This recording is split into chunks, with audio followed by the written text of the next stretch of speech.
London was once the centre of the world, the beating heart of the largest empire in history.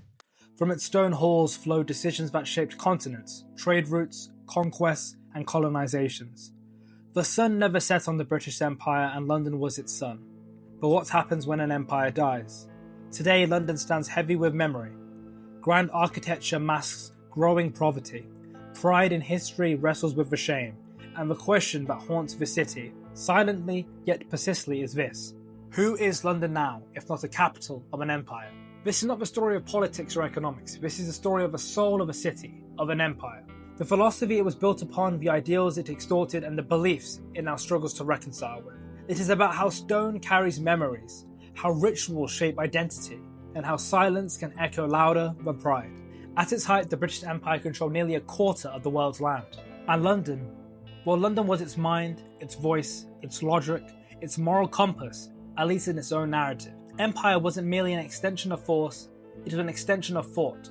The guiding ideologies of empire were dressed in intellectual legitimacy, utilitarianism, the belief in maximizing global good, often at the cost of others. This justified colonization through metrics of development, civilizing missions. This idea rooted in Enlightenment, the ideas of reason, order, and hierarchy. The empire saw itself not as conqueror, but also as a tutor. Social Darwinism. This was misused to create moral distance. A hierarchy of civilization was reinforced where London sat at the top. London became a shrine to these philosophies. From the British Museum's ownership of the world's culture, to legal systems exported globally, to the bureaucratic mastery of colonial administration. But at its core was a contradiction. A city that claimed reason while operating on exploitation. A city that promised truth, but traded in narrative. The empire's logic was built on selective morality, and the moral architecture still lingers in the scaffolding of the city today. Not just physically, but philosophically, London remains a place where ideas are power, and power rarely apologizes. World War II changed absolutely everything for London. The Enlightenment dream that reason would lead to peace and progress was shattered by bombs, genocide, and decolonization. London, once the intellectual capital of global order, was bombed into humility. And as the empire unraveled, so too did the ideological scaffolding that supported it. The 20th century saw the collapse not just of an empire, but of philosophical coherence.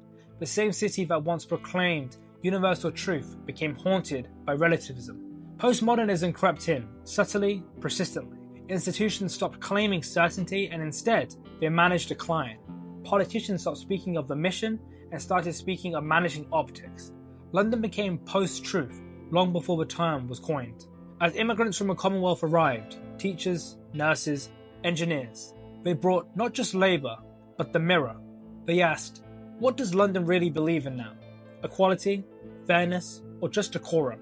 But the city had no answer, because the story had ended. Today, London is a place where contradictions coexist without a resolution. It speaks the language of equality, yet social mobility is stalled. It preaches multiculturalism, but microaggressions define the daily experiences of many. It venerates the free market, but bails out the powerful. The city is awash in philosophy, but lacks vision. Public transport is adorned with campaigns about kindness and inclusion, yet austerity has hollowed out youth centres, libraries, and public trust. Museums host panels on decolonialization, whilst resisting repartitions. Universities offers a degree in justice while underpaying the very lecturers who teach it. There is a dissonance here, not just of policy, but of ethos. The city knows how to say the right thing, but it struggles to do it. It believes in progress, but is allergic to discomfort. And in this dissonance, a deeper malaise forms. London has forgotten how to think courageously, the very trait that wants to find it. So what happens to a city that was built on dominance when the dominance comes to end? It fragments inwards. Philosophically, London becomes stoic in its silence, enduring without reacting, not the ancient stoicism, of course, like Marcus Aurelius taught, but a neutered version, a suppression without introspection. It's romantic in its history, longing for a noble past, curated in museums, exhibits, and royal jubilees. And it's cynical. London is cynical in its humour, replacing conviction with sarcasm.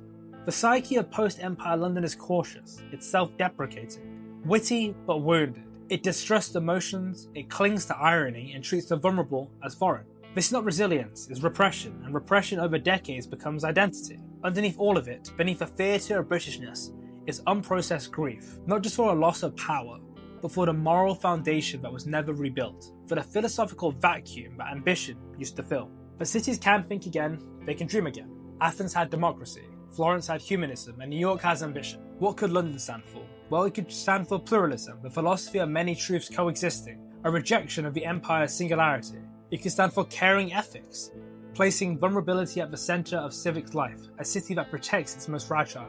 It could stand for decolonial thought, building institutions not on apology but on accountability and imagination. It could stand for ecological philosophy, the redesigning of systems for sustainability and not for speed or wealth accumulation. This would require courage, humility, and above all, creativity.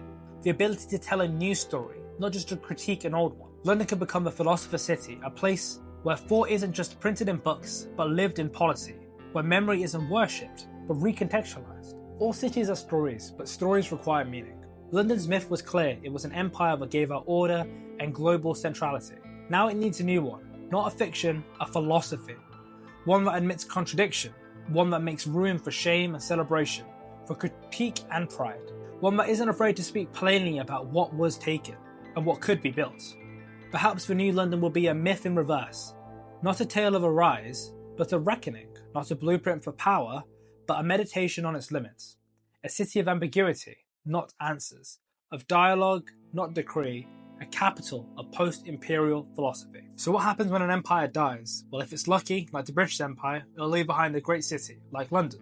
And if a city is brave, it finds a new truth to live by. London does not need to become what it was. It can become something deeper. It can be a city of philosophy, not propaganda. A city of people, and not power. A city of becoming, and not being. Because the end of an empire is not the end of meaning. It is the invitation to create meaning anew. If you enjoyed this video, I'm putting together a short series going into philosophy and history of some of the greatest cities in the world. London, New York, Tokyo. Drop in the comments some other suggestions you might have for us, and I look forward to seeing you in the next video. Thank you, bye bye.